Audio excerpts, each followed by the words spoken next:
It's Friday, the 22nd of May. This is Europe Today, and I'm Maret Gwyn, bringing you the headlines and analysis to start your morning live here from Brussels.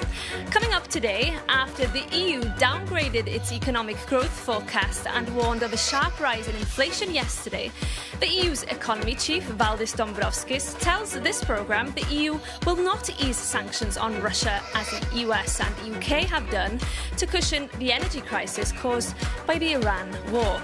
And the EU and Mexico are expected to sign a revamped trade and cooperation deal in Mexico City later today after a decade of negotiations. It adds to a string of trade deals clinched by the EU in recent months as it aims to diversify trading partners in a more volatile world. We speak to the European Parliament's Vice President Javi López from Mexico. Also, as the Cannes Film Festival wraps up this weekend, we ask whether this year's event has been the most politically charged to date, as debates over war, power, ideology and influence dominate the headlines. But first, to our top story this morning. The European Commission has lowered its growth outlook for 2026 and warned of a spike in inflation as the energy crunch continues to rattle the economy. Governments across the EU are taking different approaches to shield households and businesses from rising costs, while the International Monetary Fund has warned the bloc cannot simply subsidise its way through this crisis. For more on this, I'm joined on set by Euronews' Luca Bertuzzi. Luca, good morning. Good to have you with us. Thank you, and good morning to you. So tell us first, just for a bit of context, Giorgia Meloni, the Italian Prime Minister, for example, has wrote to the Commission President von der Leyen asking for financial flexibility to tackle this crisis. Is she getting a response? Well, we're going to see our response soon, I think, because this is a very strong political message that Meloni sent to ask for fiscal flexibility at a time of an energy crunch in Europe. She invoked political courage and said that the energy security should be treated as a European strategic priority alongside defense spending. So Italy, let's keep in mind, has among the highest energy costs in Europe alongside Germany and Belgium. And the stakes are so high that Meloni said that if not enough fiscal flexibility is provided, Italy might withdraw from the SAFE program, which is the EU program to finance defense spending with low-interest loans. And we also heard the Hungarian Prime Minister, Peter Magyar, suggesting the EU might need to contemplating buying Russian energy once again, once the war in Ukraine ends. What is the line that Brussels is taking on this? Yeah, and we'll hear more about this, but so far the line has been a firm no. Still, European governments are facing increasing domestic pressure as energy costs are taking a toll on the economy, and they might be tempted to ease sanctions on Russian relatively cheap energy imports. Ukraine's recent history, of course, has shown that energy dependence can be weaponized. Still, changing posture now for the EU would be a major shift after 4 years of war. But the pressure is mounting.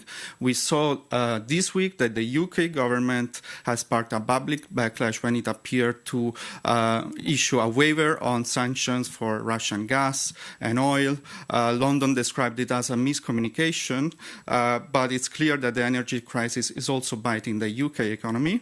Last month, we saw the CEO of Eni, Italy's largest energy company, saying that there should be a suspension on the ban on Russian gas imports. The Italian government has so far distanced itself from this position, but several key European countries are heading to elections next year, including Italy. OK, Luca. And in fact, our Europe editor, Maria Tadeo, spoke to the Economy Commissioner, Valdis Dombrovskis, yesterday. And she started by asking him about this, about whether the EU would have to contemplate easing sanctions on Russian commodities, as the US and the UK have done to ease the impact of the energy crisis on Europeans? We already saw back in 2022 that Russia tried to use its fossil fuel supplies as a tool for blackmail and manipulation, and we paid a quite dear economic price for having this dependency from Russia, so therefore there's no point of going back to this. We have diversified our supplies. Our largest gas supply is now Norway, our largest LNG supplier is US, and so on. There are strategic decisions taken to move away completely from Russian oil and gas, and we have to follow it through. But you rule out, because this is very important, that by the winter, by Christmas, the temperatures going down, that the EU will not take any measures, easing sanctions on Russian energy at any level? Well, if anything, we need to strengthen sanctions against Russia, not ease, because actually Russia is a country benefiting from this conflict in the Middle East and those higher energy prices, getting substantial windfall profits. So we should not facilitate it further. And it's worth noting that already now we started the process of refilling our gas storages. Well, it currently goes, so to say, within the historical range of this time of the year. That's something we, in any case, need to do. We need to prepare ourselves for next winter. But you don't feel blackouts? You don't fear that, once again, as we talked about in 2022, there was a real fear that Europe would come to a halt. It will grind to a halt, that the industry would not be able to operate because of a shortage of supplies. You don't expect that to be the case by the end of the year? No, we do not expect this to be the case now. Indeed, there was this risk back in 2022 or winter from 22 to 23, exactly because we were dependent from Russian fossil fuel supplies. So we should not get back there. This week, the head of the Italian government sent a letter to the Commission. By now, it's very clear that Giorgia Meloni believes the Commission is not taking her concerns seriously. She says that this is just as equally important energy to defense. What are you going to offer the Italian Prime Minister that is going to placate her anger? Because by now it's clear they are not satisfied with the measures you provided.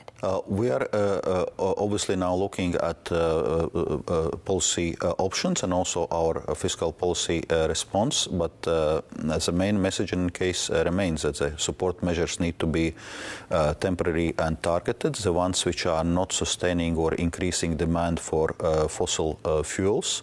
So on one hand, not just to perpetuate higher energy demand and thus higher global energy prices, because we are facing supply shock, so we cannot resolve it by stimulating demand. Second, we must keep in mind also more limited fiscal room of maneuver. And also flexibility is already existing in our fiscal framework. We have a number of automatic stabilizers which can play out, which allows for, in a sense, certain fiscal buffer before even member states come with the discretionary measures. But we are doing this assessment and preparing it. So you're listening to her concerns?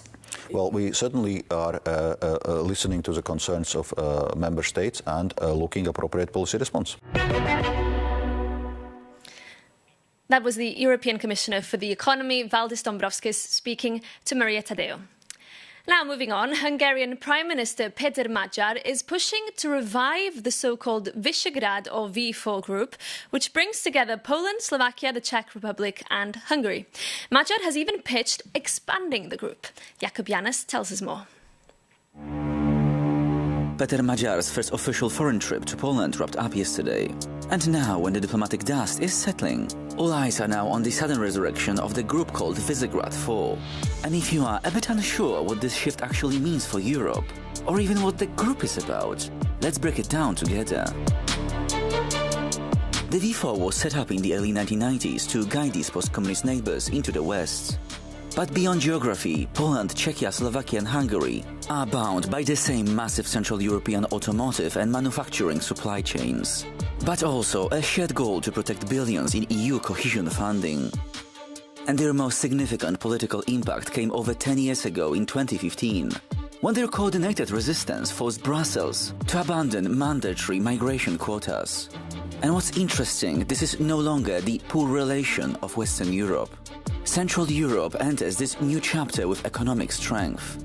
Just look at the data. Last year, Poland led the continent with a booming 4% real household income growth, while Germany lagged at 0.6%. And Austria's household income even declined. And this wealth flip gives the region confidence. Magyar is even pitching a bold plan to merge the V4 with Austria, with reports suggesting Vienna is receptive to a Benelux-style alliance. But let's be realistic. Can this bloc actually deliver anything tangible? Critics point out that the V4 group has historically struggled to look beyond its own internal divisions. And in the past, cooperation was derailed by fears of revived Austrian hegemony. And even today, old bilateral disputes between neighbors like Slovakia and Hungary still cause friction. And acting as one voice in Brussels will not be seamless. And while the countries aim to cooperate on a regional energy and transport infrastructure, geopolitical fault lines remain. Hungary, Czechia and Slovakia, unlike Poland, are opting out of EU's €90 billion loan package for Ukraine. So will potential divisions stop this bloc from making a real impact? Only time will tell. But with Magyar finally in the fold, it turns out the Three Musketeers were just waiting for their fourth.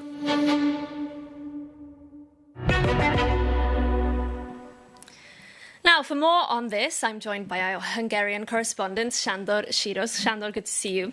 Tell us, what's Magyar's strategy here? What is he trying to achieve? Well, as mentioned, it was his first visit to Poland, and he had two messages. First of all, he said that he is conducting foreign trips in a very different way. It was a big show what he did. He went on a commercial plane, then he took the train. He did a lot of selfies on the streets of Warsaw, so it's a different feeling after Orbán. And the political message was that he wants to revive Polish-Hungarian ties, which were stuck during the Orbán era. There was a lot of diplomatic tensions because of Orbán's ties to Russia, and he wants to revive also the Visegrad 4, which is a key in Central European cooperation. In Warsaw, he also said that, maybe this group should extend beyond these four countries, Hungary, Slovakia, Czechia and Poland, to Austria and to even further. Let's take a look of what he said. Én személyesen is kész vagyok arra, és fontosnak tartom, hogy kibővítsük. I am personally ready and consider it important to extend the cooperation of the Visegrad 4, whether with our Scandinavian friends or with Austria, Croatia, Slovenia, Romania, or the Western Balkan countries that have not yet joined the EU. The heart of Europe beats in Central Europe today. Közép-Európában dobog. És nekünk kell azon dolgoznunk közösen. It's clearly ambitious, Sándor, but realistically, can this bloc become a powerful one also here in Brussels? We will see it in the coming years. The big problem for the Visegrad 4 right now is that, 10 years ago they had one major common topic, migration. They were fighting against the mandatory relocation quotas of the European Union. Now, this issue is completely mainstream, and what connects these four countries is, infrastructure, economy, business, and there is one thing that could potentially unite them is to fight against the Green Deal of the European Union and to preserve car industry, which is really strong in all of those countries. Okay, Sándor, we keep an eye out for that, of course. Thank you. Now, moving on, later today, the Mexican President Claudia Sheinbaum will receive the Presidents of the European Commission and Council, Ursula von der Leyen and Antonio Costa, for the 8th EU-Mexico summit. They're expected to ink a revamped trade deal to replace the previous pact struck 25 years ago. It's set to slash tariffs on a range of goods, including agricultural products. Also in Mexico is Javi López, the European Parliament's Vice President, who has been part of these negotiations.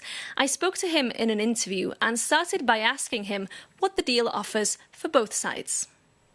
First, after 10 years of negotiation and after 10 years without summits at the high level, that we will have it tomorrow, we are able to modernize the global agreement with Mexico after 25 years working with the current agreement. With this, we are doing more on trade, especially in predictable trade with higher standards, but also we are reinforcing our geopolitical alliance with one G20, a giant culturally, demographically, economically, and in a world where all of the rest big actors are using trade as a coercive force.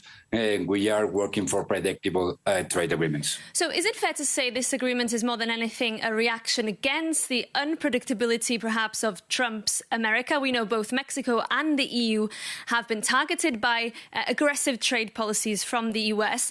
And is that going to work? Because some would look at the agreement that the EU has signed with the US, the trade agreement, and would say, well, actually, Trump is calling the shots. No, I think we are working in the right direction. We are working in the direction of diversification of our economic relations in the world, trying to reduce dependencies. Also dependencies coming from the United States. This is the reality, risking our dependencies in trade, also in security. And on that, we are having a mix of important association agreements. We have Mercosur, that it's a game changer with the region. We have the modernization of Mexico, and also we will have India. And it's three big examples of this offensive foreign action, foreign policy that we are having. You mentioned Mercosur, and obviously that was a big step forward. But could you argue also that the EU has been a little bit slow to deepen ties with Latin America? And we're now seeing, of course, President Trump trying to reassert his sphere of influence over the Western Hemisphere. Has the EU been a little bit too negligent in the relationship? It's true that it was during a lot of years not in the radar of the priorities of the EU, and we were extremely focused in our neighbors. Also, we had good reasons to do that. But at the same time now, after the Ukraine war, I will say, but after the rise of Trump II to the White House, we are forced to think more strategically and act more mature in the world. And our relations with Latin America, especially, are strategical relations. It's the biggest partner in the world where we can work together for a multilateral dialogue, working with the same agenda: climate change, gender equality, inclusive growth, also defending international law and the chapter of United Nations. And on that, we are working with these association agreements that are key to reinforce and are real game changers in the region. Now, as the Cannes Film Festival draws to a close, the red carpet has this year become a battleground over politics, ideology and artistic freedom. Artists have been weighing in on issues from the war in Gaza to gender roles.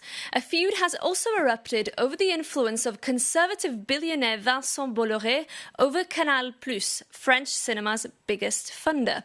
For more, we can cross over to Cannes now and to Jada Yuan, a journalist and writer who is at the festival. Jada, great to see you and to have you with us on Europe Today. I guess politics always permeates into this festival, and I would say perhaps that this year has been no exception. Absolutely. It is one of the most political I've been at. I would say last year was also incredibly political. Robert De Niro came out in his opening speech called Trump America's Philistine president. But the difference is that every single day when something screens and the Canal Plus logo comes up, the audience will boo, even if it's a gala premiere. And of course, on that, Jada, Canal+, there's been a big dispute. 600 prominent figures from the film industry writing an open letter against the conservative billionaire who's its main shareholder. And this is creating quite a stir. Yes, and it's also because the CEO of Canal+ here at Cannes, after that letter came out, basically said that they would blackball anybody who was on that letter. So they said they will blackball all of these 600 artists, including Juliette Binoche. The controversy just continues. OK, well, Jada, we'll keep an eye out on the action from Cannes over the weekend. Thank you so much for joining us this morning on Europe Today. And that's it from us for today and for this week. We'll be back on Tuesday next week as we're taking a break on Monday. Remember to get in touch with us with your questions and feedback. Email us at europetoday@euronews.com. And in the meantime, have a great weekend.